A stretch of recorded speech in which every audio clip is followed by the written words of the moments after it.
అందరికీ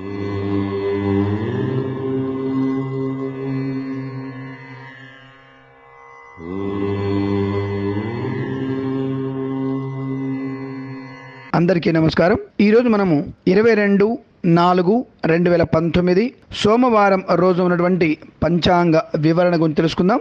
ఈరోజు శ్రీ వికారినామ సంవత్సరము, ఉత్తరాయణము, వసంత ఋతువు, చైత్రమాసము, బహుళపక్షము, తదియ మధ్యాహ్నం 11:24 వరకు ఉండి తదుపరి చవితి ప్రారంభమవుతున్నది. అనురాధ నక్షత్రం సాయంకాలం 4:44 వరకు ఉండి తదుపరి జ్యేష్ఠ నక్షత్రం ప్రారంభమవుతున్నది. వర్జ్యము రాత్రి 10:29 నుంచి 12:07 వరకు.